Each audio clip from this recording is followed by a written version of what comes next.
buenas noches a todos. Comenzamos Perspectivas. Gracias por acompañarnos. Estamos frente al fin de semana, a las puertas de un fin de semana. Te saludo, Belén, ¿cómo estás? Hola, Enrique, ¿cómo te va? Muy buenas noches. Bienvenidos a Perspectivas. Así es, inicio de fin de semana con muchos temas el día de hoy. Hoy hemos querido pues profundizar en estos asuntos internacionales que nos mantienen no solamente ocupados, sino también preocupados, y para ello le queremos dar la más cordial bienvenida a alguien pues que ya teníamos un ratito que no te veíamos, al Hassan Haidar. Buenas noches, investigador en el Departamento de Relaciones Internacionales del TEC de Monterrey. Bienvenido. Muchas gracias, buenas noches, Belén, muchas gracias, buenas noches, Enrique, muchas gracias. Al Hassan, bueno, nos gustaría empezar contigo. Ahorita vamos a platicar de atentados, de lo que sucede en Europa, que siempre es lamentable que tengamos que echarte una llamada para hablar de estos temas. Exactamente, justo aquí empezamos. Y no de cosas felices y situaciones idílicas. Pero esta semana, Al-Hassan, generó mucha polémica, mucho debate la visita de Donald Trump a Medio Oriente. Medio Oriente, exactamente. Particularmente las visitas a Arabia Saudita y la visita a Israel. Y no sé si nos pudieras dar un balance en general de lo que significó esta visita para después ir punto por punto de su ruta en esta zona. Bueno, en primer lugar, sí, a ver, lamentablemente siempre nos echan la llamada para venir aquí en cuando sí, yo creo que es correcto, es algo muy preocupante a nivel internacional lo que está pasando y sobre todo vamos a llamarlo el fracaso. Hay un fracaso muy completo y más adelante vamos a hablar de ese tema. Yo creo que el tema de Trump y su visita, como una primera visita, es algo muy importante en la agenda internacional, que a los lugares santos, vamos a ver, a los lugares sagrados para las tres regiones. A ver, Arabia Saudita, ahí está la tumba del profeta Mohammed, ahí está Meca. Arabia Saudita es el líder del mundo musulmán sunita contra lo que vamos a llamarlo el futuro peligro, lo que es Irán, su programa nuclear. Después ahí directamente se voló directamente a Israel, a Tel Aviv, su visita a Jerusalén, juntarse con los palestinos y después a Roma para la visita al Papa. Yo creo que antes de llegar a la visita hay que hablar un poquito de los 100 días de Trump. Ahí empezó la historia. Los 100 días de Trump a nivel doméstico fue un fracaso completo. Entonces, y ahí justo viene la circunstancia cuando Al-Assad ataca en armas químicas a una aldea en el noreste de Siria, y entonces los consejeros del Middle East, y uno de ellos se llama Walid Fares, es de origen libanés, dijo él: aprovechas los momentos, atacas y pones tus líneas rojas a Al-Assad.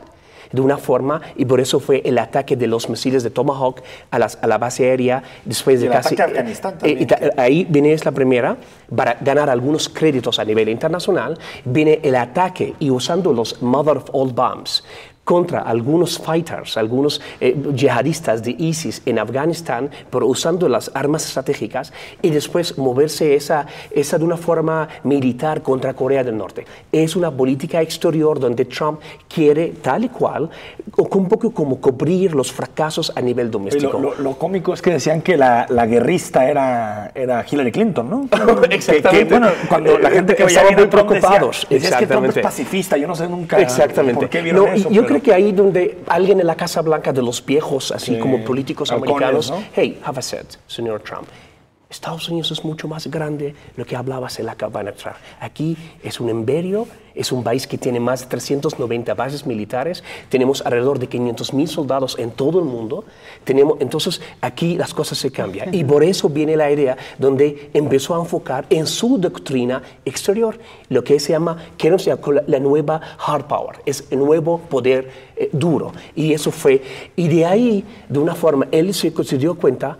Parece que a nivel doméstico las cosas están muy mal. A ver, empezando desde la salida del Consejo de Seguridad, de una forma el director de Asuntos de Seguridad, después el tema de todo el escándalo con el embajador ruso, después, entonces hubo muchos escándalos a nivel doméstico, entonces la única forma para que él pueda fortalecer su popularidad, su posición es la política exterior, a través de que la posición militar. Y eso fue 3.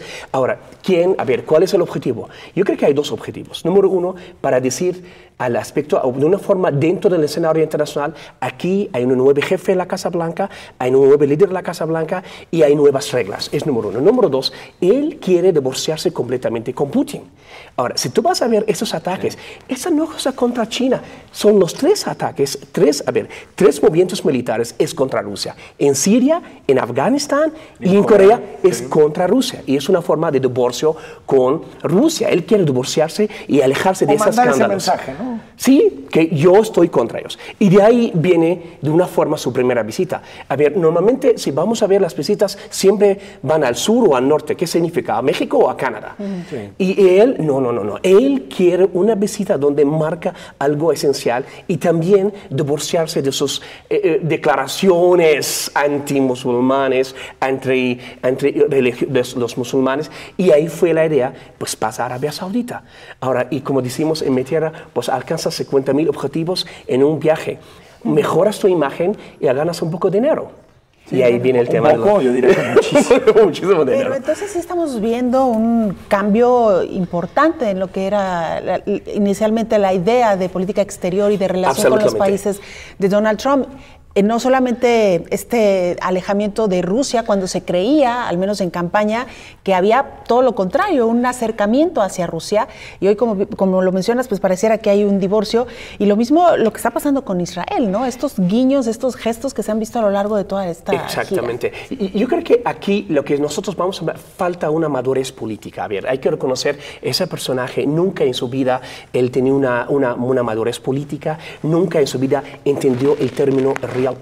Realpolitik es algo fundamental. Realpolitik es algo donde los líderes, donde las leadership a nivel internacional, de una forma ellos usan. Entonces, él tardó casi 100 días para entender Realpolitik. Realpolitik dice, tienes que mover por los intereses grandes y vitales de la nación. Y los intereses grandes y vitales de la nación están con esas potencias. ¿Pero no son cortinas de humo de alguna forma, Alcázar? Es decir, en un momento en el que tenía problemas internos, en un momento en el que se empezaba a discutir mucho sobre su relación con Putin, sobre su interferencia en materia judicial, sobre sus nombramientos, ya había quitado incluso a gente de su gabinete. Me parece que es más una cortina de humo que entender lo que significa la Realpolitik. Exactamente, sí. Por ahí, de una forma, eso es lo que nos llamamos, a ver, quieres de una forma mejorar algo a nivel doméstico, la única batalla es empieza una guerra. O de una forma salir afuera y empezar a ver dónde a nivel internacional tú puedes mejorar la imagen. Sí, mira, tiene una crisis muy grave. El tema de sacar al director del FBI es algo muy serio. Y yo creo que algunos reportes que dicen hay algo muy escondido en ese tema. Y eso no vamos a decir como vamos a volver al Watergate de los 70, pero puede ser a un nivel un poco diferente. Pero sí hay algo en esa situación y parece que los demócratas no están dormidos. Están atrás de él y yo creo que por eso como algunos reportes dicen que van a quitarlo. Yo creo que desde mi punto de vista los lobbies en Estados Unidos no quieren quitarlo, no quieren una inestabilidad.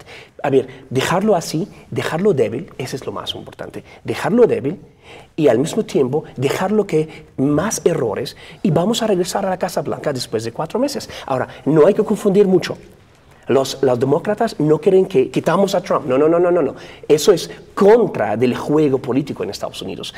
Votaron por él, ok, déjalo 4 años, pero déjalo débil y más errores, donde eso permite a nosotros regresar. Aunque si logras probar la conexión con Rusia, en ese momento pues ahí vamos a ver, es muy serio, es algo muy serio. Por eso como hay algo, vamos a esperar algunos como no sé, algunas semanas para ver qué está pasando. Pero yo creo que hasta cierto punto nadie en el Pentágono, ni el FBI, ni los demócratas, ni el Congreso, ni los mismos republicanos que están contra él, están interesados para quitarlos. No quieren crear un término que se llama algo vacío en el poder político y sobre todo a nivel internacional. Entonces, ok, dejarlo, lo que más importante ahora, cortar sus influencias y hacerlo un presidente débil. Y eso es muy triste, todavía no cumplió 1 año. Sí, eso es muy triste. Y por eso, sí, exactamente. Entonces yo creo que, y por eso viene el Walid Fares, es un smart, él trabajaba en Washington Institute de Seguridad en Estados Unidos, y ahí viene, estamos muy mal a nivel doméstico, ¿a dónde vamos? vamos afuera donde podemos lograr algunos hechos que eso puede mejorar de una forma el real effect de nosotros o en la popularidad de nosotros. Ahora, me preocupa, elige y entiendo por qué la relación entre Estados Unidos y Arabia Saudita siempre ha sido fundamental, incluso Arabia Saudita sirve como una especie de equilibrio, un pacificador en una zona muy compleja, pero venta de armas por más de 100,000 millones de dólares es impresionante, es una cifra, es decir, de pronto es esta hipocresía de algunos regímenes de condenar a Venezuela por arriba, pero después ir a hacer negocios con Arabia Saudita, porque es el caso de Trump. Un día se levanta hablando mal de ciertos países, pero el próximo día está pactando con una dictadura pero patética como es la de Arabia Saudita, ¿no? Bueno, y haciendo negocios. Son las líneas de Estados Unidos desde el 45, es la realidad. Es la realidad durante la Guerra Fría, la Primera Guerra Fría, después la posguerra fría y la Segunda Guerra Fría que estamos ahora. Algunos especialistas no están de acuerdo conmigo, yo sí, estamos en la Segunda Guerra Fría completamente. No es una guerra fría ideológica, una guerra fría de intereses geopolíticos. Y yo creo que ahí es el punto. Desde mi punto de vista, nunca cambió el discurso norteamericano exterior, donde yo encuentro mi interés es mi aliado, si es demócrata, si es una persona democrática, un régimen democrático o es un régimen autoritario. Eso es algo fundamental. Y yo creo que, y desde mi punto de vista, a ver, en la relación con Arabia Saudita, mira, hubo un error muy fuerte durante los dos mandatarios de Obama. No hay que olvidar lo que pasó con Obama. Yo creo que esa luna de miel que fue entre Hassan Rouhani, que por cierto es el reelect, el presidente reelecto actual. Más bien como primer ministro, ¿no? Porque está el Consejo Supremo. Exactamente, por como el presidente iraní, hubo una luna de miel entre el presidente iraní Hassan Rouhani y Obama, y ahí fue después del acuerdo nuclear 5+1. Entonces yo creo que ahí Arabia Saudita sintió, estás como de una forma acercando a mi rival. Eso es algo muy importante. Y eso lo que dijiste es algo muy importante, Enrique. Arabia Saudita durante 8 años con Obama perdió el equilibrio como una potencia en el Medio Oriente. Eso es algo muy importante. Empezaron a salir otras potencias pequeñas. Por ejemplo, Qatar. ¿Quién es Qatar? Pero eso, como Arabia Saudita sintió como muy marginada durante 8 años con Obama, abriendo el espacio a otras potencias a salir, y Arabia Saudita aprovechó que llegó un presidente a la Casa Blanca, donde dice él, oye, hacemos contratos, le encantan los contratos, sí, pues le encanta. Y por cierto, son 10 años, 460,000 millones, 10 años de contratos de armamento, 460,000 millones, y algunos de las fábricas que van a estar trabajando en Arabia Saudita. Pero es una de las más, no, es el contrato más alto en la historia. Cosa, es como todo el PIB de México en 10 años. Vamos al corte y regresamos a Perspectiva, seguimos platicando de temas internacionales.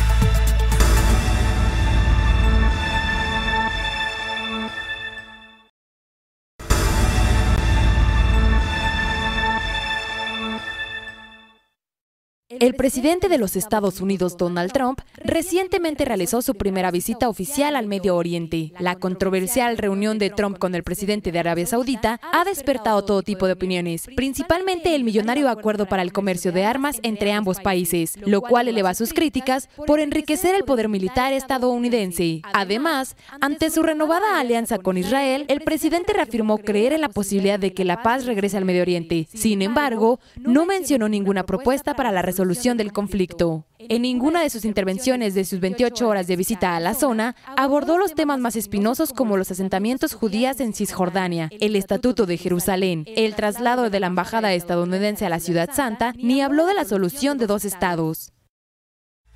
Y bueno, prácticamente para cerrar este tema, Alhassan, ¿tú crees que realmente exista la posibilidad de que Donald Trump eventualmente o Estados Unidos abandere una resolución en el problema israelí-palestino? ¿Lo crees realmente? Ok, vamos a ser muy realistas. No, sinceramente.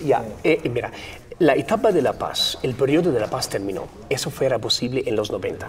Con Bill Clinton, ahí estaba Yasser Arafat, ahí estaba Isaac Rabin, y estaba hasta cierto punto Beres, estaba Ehud Barak. Era un momento de paz donde terminó la Guerra Fría. ¿No? Exactamente, exactamente. En todas las partes. Sí. Ahorita con Bibi Netanyahu. No, con Benjamin Netanyahu, y en aquel momento todavía estaba el tema de Daesh, no existía el tema de Daesh. Hasta cierto punto Al-Qaeda estaba solamente solamente, no existía el tema de Al-Qaeda, todavía estaban en Afganistán, pero yo creo que si estamos hablando de una forma realista, yo creo que no. Yo creo que lo máximo que puede hacer Trump es hacer algunas cumbres de paz que, por cierto, van a determinar sin ningún avance.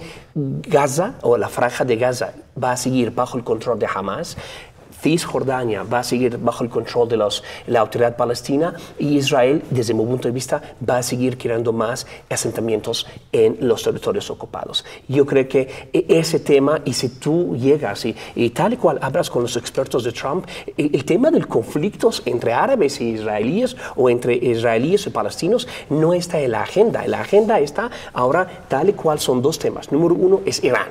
Es número uno. No hay que confundirse, es Irán y después vamos al tema de Daesh o ISIS, porque ya sabemos que ISIS está en su declina. ¿Quién va a llenar el vacío de ISIS? Eso es algo muy importante. Entonces yo creo que ahora el conflicto y lo que ¿qué podemos ver en el conflicto o en la situación que Estados Unidos aumenta sus ayudas a la autoridad palestina, al presidente palestino Mahmoud Abbas, ese tipo de conferencias, pero tal y cual terminar ese conflicto yo creo que ya está muy complejo y además no, el contexto internacional, el contexto regional no está preparado para nada para que termine ese conflicto. Y Europa tampoco está, preocupada. Claro, con... Sí, claro. A ver, está preocupada más por los refugiados. Tenemos más de 2 millones de refugiados. Ya es como si regresamos a los 90, al principio, hasta la mitad del 2000, 2005, a ver, más o menos. Porque Obama lo intentó, pero tampoco No, yo creo que ya es muy tarde. Y la relación entre Obama y Netanyahu era cero, completamente cero. Sí, hasta de una forma, Benjamin Netanyahu fue a visitar el Congreso sin avisar a Obama en aquel momento. Exactamente. Entonces yo creo que en ese sentido, los mismos solamente es una visita. Y desde mi punto de vista, decir, estoy visitando los lugares sagrados, es Arabia Saudita, llegando a Israel, Palestina. ¿Sabes cuántos minutos fue a visitar a Mahmoud Abbas? Pasó 2 días en Israel y solamente exactamente 38 minutos con el presidente palestino. ¿Cómo vas a resolver un conflicto muy complejo que causó muchas guerras con solamente reunión 38 minutos con el presidente palestino? Yo creo que los mismos palestinos, ellos entienden, ya es muy lejos por el momento, un paz, y creo que es muy complicado, y sobre todo sabemos que la derecha está en Israel en el poder. Y la izquierda israelí está muy débil y por mucho tiempo. Entonces yo creo que no vamos a esperar muchas cosas para que termine el conflicto. De una forma muy realista. Ahora, ya decías, Al-Hassan, la situación de Irán, que hay que recordar que durante años buscó el enriquecimiento de uranio y por lo tanto desarrollar armamento nuclear. Hubo distintos acercamientos para poder resolver el problema. Creo que en este tema Obama reaccionó bien, de forma positiva. Creo que fue un acierto de su política exterior. Y de alguna forma, después de la salida de Ahmadinejad del poder en Irán, se fue moderando el país de alguna forma, llegando a acuerdos. Pero me temo que puede ser una coyuntura en la que Irán se vuelva a radicalizar y pueda volver incluso a apostar por armamento nuclear. Bueno, yo creo que ante la cerrazón de Washington. Las políticas. Vamos a ver, lo que vamos a llamar las intervenciones. A ver, si estamos hablando en esa zona, hay una intervención que viene de afuera, dirigida por exactamente Estados Unidos y prácticamente ya la OTAN va a entrar en la zona del Medio Oriente. Es algo ya es hecho. Yo creo que, ¿qué va a pasar con Irán? Desde mi punto de vista, en Irán tenemos un aparato, se llama la Guardia de la República. Sí. Prácticamente que ellos que tienen el poder real y están directamente conectados con el Khamenei, es Ayatollah Khamenei. Yo creo que en Irán, y sobre todo después de la primavera árabe, después de toda esa influencia que expandió, ¿dónde está Irán? Irán está en Líbano con Hezbollah. Hezbollah es un partido político muy fuerte y muy profundo en Líbano, donde representa a todos los chiíes en Líbano. Irán tiene más de 40.000 soldados en Siria. Irán está en Irak. Irán está en Yemen con los Houthis. Irán quiere intervenir donde en el Bahrein. Entonces yo creo que, pero no es desde ahora, yo creo que desde hace como varios años Irán está haciendo una política defensiva y al mismo tiempo intervenciones. Pero la llegada de Trump y sus amenazas para eliminar el acuerdo, por supuesto, esto va a radicalizar más la postura en Irán y va a quitar poco a poco los moderados. Y créame, Hassan Rouhani, el presidente iraní. Que moderado. Sí, exactamente. Se sigue Estados Unidos con ese discurso muy radical, muy anti. ¿Y qué significa? La única forma de resolver conflictos es vender armas. Por supuesto, Irán va con los rusos y va a decir a los rusos, dame también un sistema de antimisiles. Yo creo que también Irán tiene también sus alternativas, y las alternativas son los chinos, pero sobre todo los rusos para buscar más armamento. Y así de una forma vamos a estar en un caos militar bélico en el Medio Oriente. Sí, un rompecabezas imposible de Exactamente. Ahora, Al-Hassan, antes de pasar a la parte anecdótica, me parece a mí, de esta gira que ha sido el encuentro con el Papa y bueno, también hablar un poquito de lo que es la reunión, la cumbre del Grupo de los 7. Preguntarte a propósito de esto que mencionaba sobre la venta de armas, ¿crees que Trump está mandando un mensaje precisamente con el acuerdo para la venta de armas con Arabia Saudita? A ver, yo creo que ahí, cuando hablamos de Trump, bueno, él le encanta mucho firmar contratos.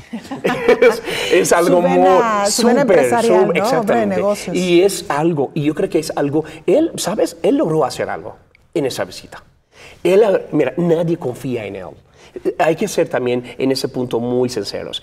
En el Middle East, en el mundo musulmán y el mundo árabe, nadie confía en él, pero no hay otra alternativa. No tenemos otra alternativa para que podamos, por ejemplo, enfrentar a las amenazas. Hay 3 amenazas. Número 1 es el tema de Irán en el Medio Oriente. Número 2 es Daesh. Por cierto, fracasaron los estados regionales en el Medio Oriente para enfrentar a Daesh. A ver, si no hay una intervención, Daesh podría seguir expandiendo. Hay un fracaso. Los países en el Medio Oriente fracasaron de frenar a Daesh. Y número 3, Rusia, donde ella está buscando renovar su papel en el mundo. Entonces yo creo que para muchos líderes árabes o musulmanes no hay otra alternativa. Hay que seguir con esa potencia y avisar que no confían en él. Es algo real. Ahora, ¿qué logró hacer Trump? Sí, logró hacer esos contratos de armamentos de 10 años, un número muy grande. Estamos hablando de un total $460 mil millones. Eso es la más alto en la historia, ni durante la Segunda Guerra Mundial, ni durante la Guerra Fría. Entonces, y eso de una forma, si vamos a hablar al americano normal, le encanta eso escuchar. Mi país está haciendo contratos, porque solamente vamos a ver, son casi 350 mil familias donde trabajan en el Pentágono. Es el Pentágono, son más de 6 millones de personas. Entonces yo creo que también es un discurso donde ya empezamos a vender, ya empezamos a producir. Y yo creo que eso es lo que buscaba Trump. Y además, yo creo que también es el mercado de armamento, es un mercado muy de ganancia. El profit es mucho. Y yo creo que también, como hablamos a ratito, Obama intentó calmar con su política, el Smart Power, un poco el aspecto internacional, pero Trump, entonces es posible que si hubo una baja de venta de armamento, y viene Trump, y como le encanta mucho firmar contratos, ahí está la cosa. Ya hablabas, Al-Hassan, del Estado Islámico, de Daesh, de ISIS, y de pronto no sabemos cómo interpretar las reacciones de ISIS, porque recuerdo que cuando fueron los atentados en Bruselas, cuando fueron los atentados en París, incluso en Niza, en Alemania, una de las interpretaciones era Daesh está siendo acosada, está siendo acorralada en sus espacios, particularmente en Siria, y por lo tanto esto es una reacción de debilidad. Frente a ese digamos, a que se sienta, digamos, acorralada ISIS en términos de no poder responder. Pero parece como que no, como que sigue habiendo este tipo de atentados, como que la forma en que está operando es muy eficaz. Y más bien que nos digas qué tan fuerte está el Estado Islámico y si en realidad el ataque que ha habido de Occidente y de otros países de Medio Oriente realmente pues, les ha hecho algo. Muy bien. Vamos a hablar, ¿dónde está Daesh ahora? A ver, Daesh está en su declina. Es un declina territorial. Está saliendo de Irak, perdió el Mosul, por cierto, perdió casi el 80% de su territorio en Irak. En Siria perdió el 60%, está poco a poco su capital, Raqqa, poco a poco está bajo el control de los kurdos. Ahora, el punto es muy importante que el mismo Abu Bakr al-Baghdadi, el califa de Daesh, él en unos sus mensajes dijo a los combatientes, la gente que creen en la idea de Daesh, es posible que mañana terminan con nosotros, pero la idea no termina. Ese es el peligro. Yo creo que si Daesh por un momento logró hacer un Estado, una capital, ejército, expandió, pero parece que él no logró sobrevivir y continuar. Está en su declina, está en su caída. Territorial. Exactamente. Pero el peligro de Daesh no es el territorial. El peligro de Daesh es la aspiración de la idea y es la expansión de las fronteras y continentes. Justo ayer, puedes ver, en Filipinas, un grupo de yihadistas encontraron una aldea y subieron la bandera de Daesh. Estamos en Filipinas, a 6.000 kilómetros del Estado Islámico en Irak y en Siria. Es número uno. Número dos, ese muchacho, Salman al-Abedi, él de una forma es de origen libio, nació en Gran Bretaña, pero él pertenece al Daesh, no de Siria, Irak, al Daesh de Libia. Y todavía Daesh está en Libia. Entonces yo creo que la idea territorial, tal y cual para los líderes de Daesh, ya terminó. Entonces lo que queda ahora se llama una guerra de desgaste de terror, que significa la idea donde expande en todo el mundo y donde algunos individuales, fíjate eso, algunos individuales con recursos, exactamente, con recursos limitados y justo lo que con un autobús, un cuchillo, un autobús, todo lo que es posible. Pero el punto ahora, y eso es algo también, eso es muy interesante cómo maneja Daesh esto, ya no estamos hablando en número de víctimas. No. Tú ves el terror. Tú ves... Vamos al corte, Hassan, volvemos para platicar de eso y seguir también con el asunto de lo que pasó en Inglaterra, por supuesto.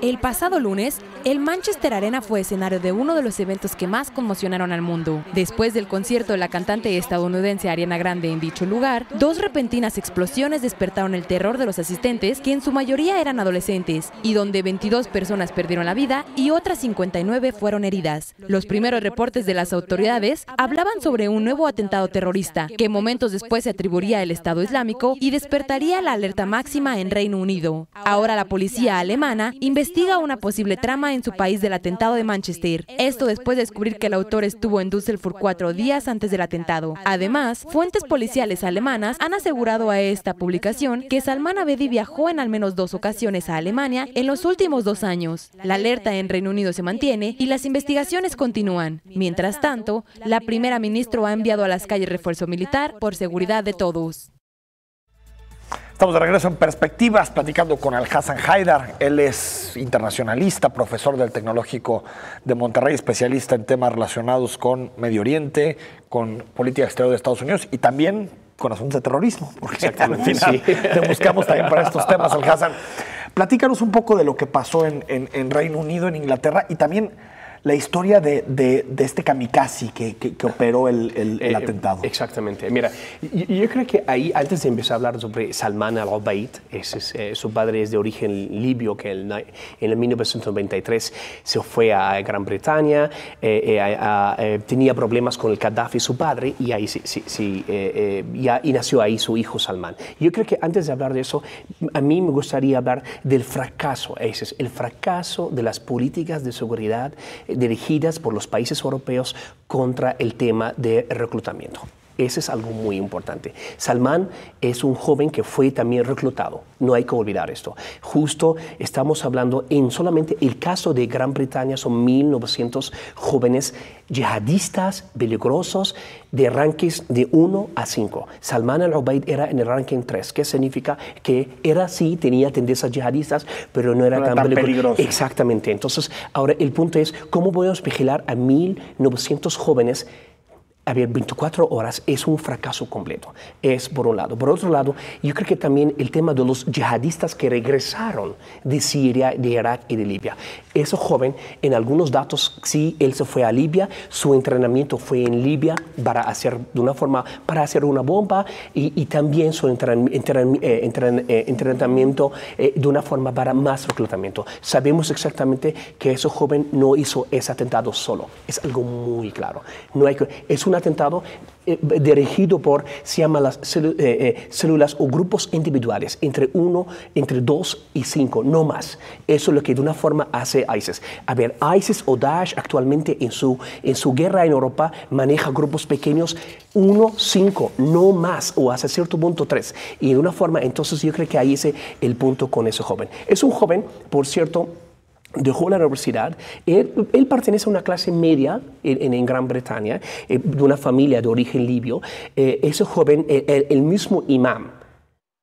Y eso es una forma, desde mi punto de vista, una forma que ya es muy antigua de las inteligencias europeas que van a la mezquita, se preguntan en las mezquitas, oye, ¿cómo fue Salman? A ver, hemos hablado muchas veces, donde ese joven se contagia, no es en la mezquita, porque las mezquitas están bajo el control.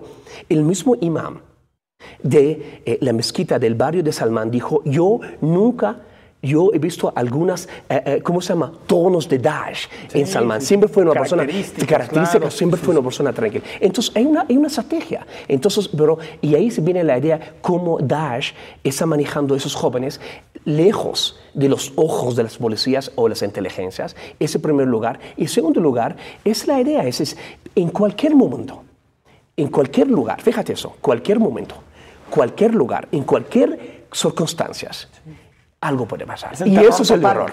Y eso el terror cuesta mucho a los países europeos. Cuesta mucho, podemos verlos lo que es económicamente. Tú no puedes imaginarte, Francia lleva casi 2 años en estado de emergencia. Es económicamente. Número 2, también la legitimidad de los gobiernos frente a sus ciudadanos. A ver, ¿qué estás haciendo? Es la pregunta donde dirigieron ahora una pregunta muy importante a la policía británica y también a la inteligencia británica, la inteligencia doméstica, la inteligencia exterior. ¿Cómo ese joven viajó 3 veces a Libia, dicen que fue a Siria, viajó a Turquía, viajó varias veces a Alemania y no sabe nada? Y viene y haces un atentado en una puerta. Un concierto. Un concierto. Claro. Entonces, yo creo que, y ahí justo también quiero hablar del tema, yo creo que el concierto fue el momento, pero yo creo que hay que verlo también todo en la visita de Trump.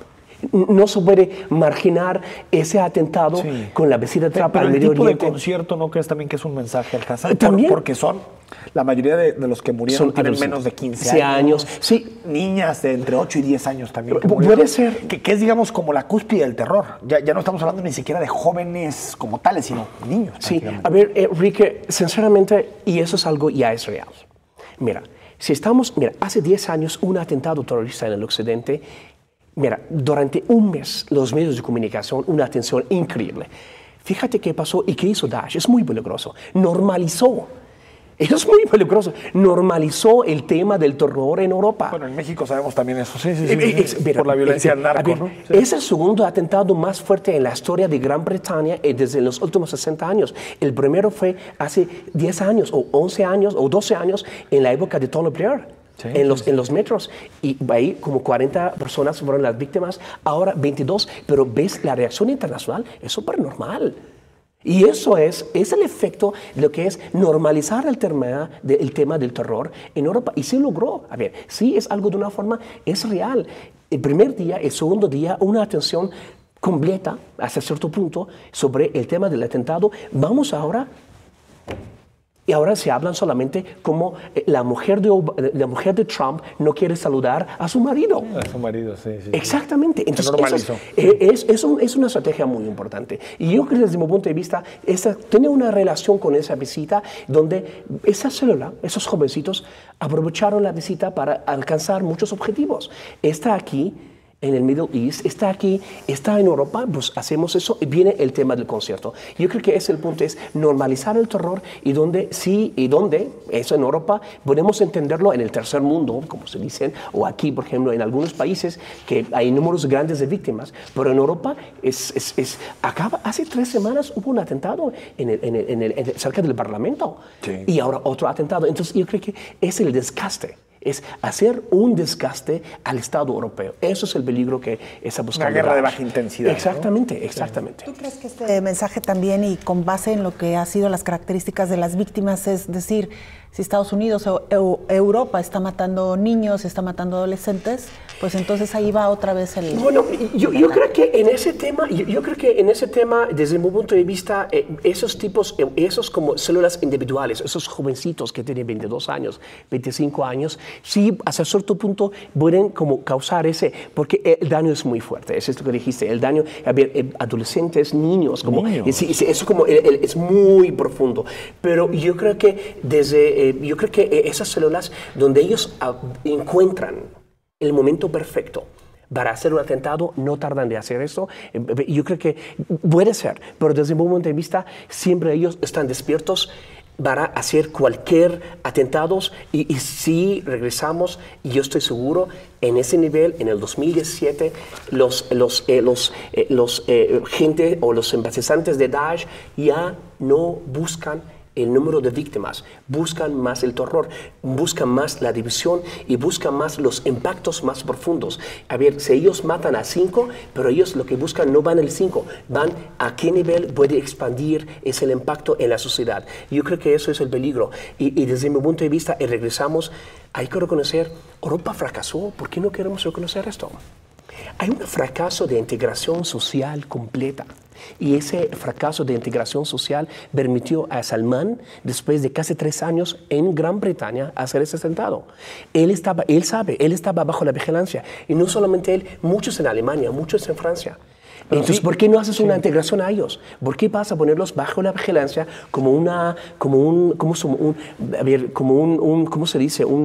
persona terrorista? Un sospechoso. Pero sospechoso y no hacer una integración. Alcázar, ¿no crees que digo, sí creo que los modelos multiculturales son muy, muy complejos, muy difíciles, hay religiones, lenguas, formas de entender el mundo, pero ¿no crees que el modelo, por muchos años, por muchas décadas, el modelo multicultural europeo tuvo sus éxitos y tan tuvo sus éxitos que pues, la tasa de mortalidad más baja del mundo, de asesinatos, las tierras más pacíficas, se lograron integrar de alguna forma? Por ejemplo, hay sociedades muy exitosas como la holandesa, con Ámsterdam, donde no hay ni siquiera barrios, divisiones. Esto es otra cosa, ¿no? No sé si es el fracaso de un modelo multicultural o más bien, digamos, el reconocimiento de una ideología, como en el caso de ISIS, que es mucho más difusa y es muy complejo atacarla. Es más sofisticada. Yo creo que ese es... Porque no creo que Europa haya fracasado. Yo creo que la integración a ese nivel, yo creo que hubo un fracaso. Es que vamos a ver yo creo que vamos a ver la comunidad turca en Alemania. Es una separación completa. Mis hermanos viven en Alemania y me cuentan. Es una separación con la tercera generación. Vamos a los norteafricanos de Argelia, de Marruecos, donde viven en Francia. Vamos a ver los cárceles. Vamos a ver los cárceles. Vamos a ver en Gran Bretaña. A ver, acabamos de ver hace como 6 años la muerte de un joven de origen africano. A ver, en Manchester, exactamente. Entonces, yo creo que desde mi punto de vista hubo un fracaso de integración. ¿De qué significa eso? Significa que esa integración a la cultura europea no funcionó porque esas minorías sintieron una amenaza. Yo no voy a abandonar mi cultura para que yo entrego a otra cultura. Eso es lo que quiero decir. Yo creo que, a ver, sí puede ser, como hubo algunas políticas para más integración durante los 90, 80, 90, a ver, a esas como las nuevas generaciones o la nueva oleada de migración a Europa, pero yo creo que ¿qué pasó? Hubo una reacción al contrario, donde esas minorías musulmanas sintieron más amanizados y empezaron a cerrar. Sobre todo son minorías que ya son nacidas en estos lugares. O sea, a diferencia de los 80s y los 90s, que la mayoría eran inmigrantes que no habían nacido en Europa. Exactamente. Los que se están radicalizando son los nacidos en Europa. Es decir, no logran que sus identidades sean compatibles en términos de... Sí, lo entiendo, pero es que es un proceso muy complejo, y tú lo sabes, Alcázar, muy, muy complejo. Muy pocas sociedades han logrado, por ejemplo, se me viene a la cabeza Canadá. Creo que Canadá más o menos ha avanzado en la integración. Exactamente. Se me viene a la cabeza tal vez, Holanda, Bélgica. Sí. Bélgica. Yo creo que desde mi punto de vista, el punto, a ver, es el fracaso de la integración. A ver, si tú vas, por ejemplo, a Turquía y hablas con un turco, en Turquía, vas a decirte, yo soy europeo. Y claro. vas a Alemania y hablas con un joven alemán de origen turco. Fíjate esto. Dice, yo soy turco. Yo soy turco. Claro. Y hablas con un turco en Turquía sobre el Islam, encuentras un tono muy moderado. Vas a Alemania y hablas con un alemán de origen turco, es muy Islam conservador. Yo creo que es que lo que me preocupa es que la reacción de Europa sea cerrarse, cero refugiados, gobiernos de ultraderecha, xenofobia. Y también soluciones bélicas. No hay soluciones militares, soluciones bélicas. Eres el sospechoso siempre. Exacto. Ese es el punto. El estado de emergencia. Sí, exactamente. Y eso, yo creo que eso aumentó más esa tendencia. Vamos al corte, seguimos con Alcázar, un bloque más.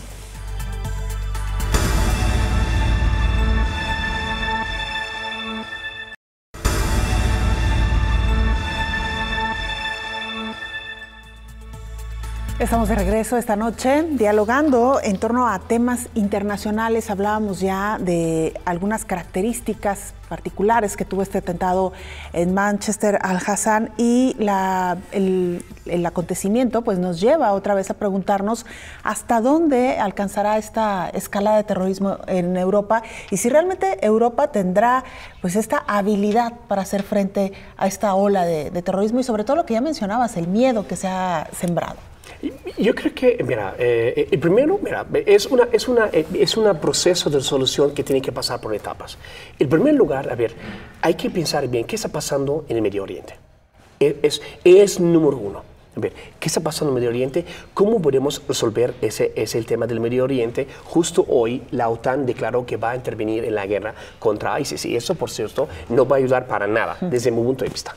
No va a ayudar para nada porque seguimos el mismo error desde hace 5 años. Ok, es número uno. Número dos, cuando hablamos del tema de Europa, regresamos a la casa. A ver, yo creo que es el punto, a ver, arreglar las cosas en la casa. A ver, yo creo que es el trabajo de las comunidades en Europa, los países europeos, arreglar sus comunidades. Hay una división muy real, hay una división muy grande dentro de las comunidades europeas y eso es el perfecto momento, es el perfecto, ¿cómo se llama? El espacio para ISIS. Yo creo que eso también, si queremos hablar para terminar con este tipo de atentados, necesitamos arreglar algo en la Casa Europea, arreglar algo en la educación, número uno, arreglar algo en el tema de la oportunidad de trabajo.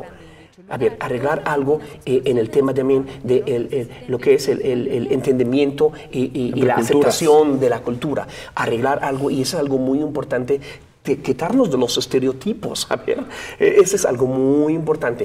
Todo eso es un trabajo, yo creo que es más europeo dentro de Europa. Y algo también, yo creo que también, si estamos hablando más a nivel exterior, también yo creo que también Europa tiene que ser muy sincera. Cuando yo hablo de Europa, las potencias europeas, muy sincera en su trato, en su forma de contactar con el Medio Oriente. A ver, nunca ves al Medio Oriente como una zona de inseguridad. Eso es lo que pasa. Si tú vas a revisar todos los reportes de la Unión Europea o de una forma de Consejo de Seguridad de la Unión Europea, señala al Medio Oriente es una fuente de dos cosas: terroristas e inmigrantes. Claro. Entonces yo creo que ahí es de oportunidades, exactamente. Entonces yo creo que también es algo muy importante también que también la gente del Medio Oriente que empiezan a pensar, ok, hay esa como mutuo relación donde yo respeto las oportunidades de Europa y también él me respeta a mí. Pero ¿no será un asunto generacional que nos lleve un buen tiempo? Oh, sí, absolutamente. Fíjate, un director de la CIA, eso es muy interesante, uno de los directores de la CIA así dijo, en el 2014, necesitamos 10 años para terminar con ISIS. Estamos hablando hasta 2024. Es un asunto, Belén, es un asunto generacional y digamos estructural porque estamos hablando de educación, estamos hablando de valores, estamos hablando de culturas, de entenderse, de puentes entre civilizaciones en momentos muy complejos. Pero también es cierto que muchos ciudadanos europeos lo que les demanda a su gobierno es soluciones ya. Que no me pueda pasar en mi pueblo un atentado terrorista, que no tenga que tener miedo de acudir a un concierto, de ir a la escuela, de subirme a un tren, a un avión. Entonces es interesante porque ahí los tiempos cambian. Por un lado, la solución real está a muchos años y tiene que ser trabajada, pero la lógica de la política es soluciones ya. Y eso puede llevar a que lleguen gobiernos de signos muy conservadores. Ya ocurrió en Hungría, por ejemplo. Sí, exactamente. Pero también el centro derecha en Europa está ganando. Macron es centro derecha, Theresa May, pueden ganar los conservadores, Mariano Rajoy en España, en Italia también hay un giro conservador, y que son políticas no de integración, sino al revés. No, de cerrar eso fronteras. para nada va a ayudar. Y yo creo que también el impacto de esa ¿cómo se llama? Esa serie de atentados, y créeme, es algo real. Eso daña directamente a la legitimidad del poder en Europa. Daña a la legitimidad del poder en Europa. ¿Qué estás haciendo para protegerme? Eso es algo muy importante. Claro. Y eso para la élite política europea es algo muy importante. Yo creo que hay un asunto donde Europa se equivocó, Belén, y creo que también estarás de acuerdo, en la forma en que se contempló el tema turco y las negociaciones en general sobre la posible adhesión o no de Turquía a la Unión Europea. Exactamente. Porque siempre le daban vueltas y decían, es que, ¿por qué no puede entrar Turquía? No, pues es que hay que ver, tiene que reformarse. Y no habla, y la realidad es muy clara. La realidad es que había racismo detrás, la realidad es que detrás había una parte cristiano, blanca, europea, que decía, no, es que Turquía no puede ser Europa. Sí. Eso creo que le hizo mucho daño en su relación con Turquía, que aparte es un pivote, es un espacio importantísimo para la estabilidad mundial. Sí, ¿no? Es la puerta de seguridad. Y ha llevado gente como Erdogan a ganar referéndum. No, ganó referéndum y también ya se convirtió en un líder clave en el Medio Oriente. A ver, el rechazo de no entrar a la Unión Europea fue el punto de Erdogan muy clave para que él puede hacer el referéndum y quedar en el poder, no sé, hasta 2050, no sabemos. Entonces, pero yo creo que el rechazo de la entrada de Turquía a la Unión Europea causó mucho daño y de una forma, aclaró las cosas. No quieres a Turquía porque es mayoría musulmana. Turquía es, dentro de los G20, Turquía es su economía, fíjate eso, 14 veces más que Rumania. 14 veces. Turquía es miembro clave, es número 3 en la OTAN de fuerzas militares. Turquía es una base económica y no dejas... Y dicen no, derechos humanos, pero de una forma sabemos que hay una razón religiosa porque la mayoría son musulmanes. Entonces yo creo que ahí causó un daño muy fuerte a la imagen de Europa. Otro de los temas, Belén, Siria, y lo tenemos que tratar contigo. Sí, es otro. Oye, un baño de sangre en Siria. Tristemente, y no se ve para dónde. ¿Cuántos años van? ¿5 años? Ya empezó 2011, ya son casi, va a empezar 6 años. 6 años. 6 años, y yo creo que estamos en un proceso de la división de Siria, dividir Siria. Y eso yo creo que podemos en otro momento donde parece que hay un tema que está surgiendo ahora, el tema de los kurdos. Los kurdos, futuro estado de Kurdistán, donde los kurdos ya tienen bases militares americanas, ya controlan casi como el 30% de Siria, tienen problemas con Turquía, tienen problemas con Irán. Yo creo que ahí es otro tema, el conflicto en Siria y cómo termina ese conflicto tan triste y también los sirios. Es una historia muy complicada. Yo creo que sí, resolver el conflicto en Siria ayuda mucho para tranquilizar. Pero digamos, nos quedan todavía algunos minutos, Alhassan. ¿En qué está el conflicto en este momento? Ahora, ¿Por qué no se va el dictador? ¿Qué está pasando con el Estado Islámico? En ese momento, mira, el conflicto está completamente en stand-by. ¿Qué significa eso? El país está dividido tal y cual entre 3 fuerzas principales y una fuerza que parece que poco a poco está terminando. Número 1 es el régimen de Al-Assad, que a partir del 2015 empezó a recuperar muchos territorios después de la intervención de Putin en Siria. Apoyado por Rusia, ¿no? Sí, claro. Ya controló, fíjate esto, en el 2015 Al-Assad logró controlar solamente el 26% de Siria. Actualmente Al-Assad está controlando más del 48%. Ya casi la mitad del país. La mitad, ahí donde Putin dijo, me voy a intervenir, si no, pierdo a Siria y no tengo nada en el Mediterráneo.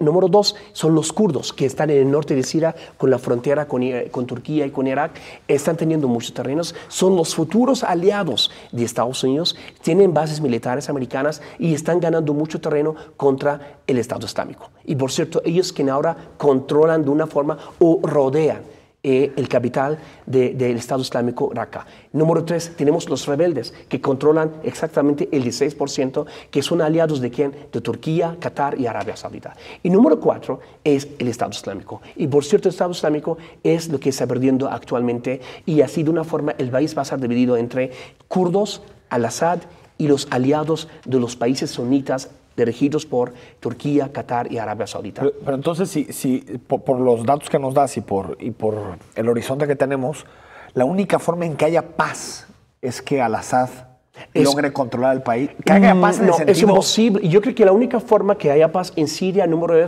1, Al-Assad tiene que salir de Siria, traer a otra persona de su régimen. Al-Assad tiene que ir.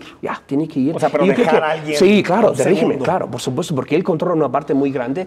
El mismo Putin, él sabe que Al-Assad, Al-Assad está ahí hasta cierto punto y después me voy a sacarlo. Quien controla ahora la situación en Siria es Rusia. Yo creo que es un acuerdo regional relacionado con potencias internacionales que podemos hasta cierto punto hacer un pacto de no guerras, no paz en Siria. Pero si estamos hablando de regresar antes del 2011, es imposible. Estamos hablando de 8 millones de personas que tenían que salir de sus casas. Desplazadas. Sí, no. Y estamos hablando, ciudades están completamente destruidas. Entonces, hay un cambio demográfico en Siria. Entonces, yo creo que va a ser un pacto al estilo coreano. Corea del Norte, Corea del Sur, hay un pacto militar, un pacto bélico donde no hay guerras. Y eso es lo que va a pasar en Siria, pero hay que esperar hasta que termine la guerra ¿contra quién? Contra el Estado Islámico. Sí. Pues casi se nos agota el tiempo, pero podemos cerrar y dejar quizá el pretexto para un siguiente programa. Esperamos que sí. La figura de Putin en diferentes frentes, ¿no? El Forbes es el número 3, es el año número 3 donde él sale como the most powerful leader, es el líder más fuerte a nivel internacional. Y yo creo que también hay mucha crítica. A ver, yo creo que también si me hablas de Rusia, hay muchas preguntas sobre Rusia y a nivel doméstico y a nivel exterior. Pero sí, Putin es increíble. Es la estrella. En todos lados. En Francia, elección en Alemania, Estados Unidos. Todo hablan de él. Siria.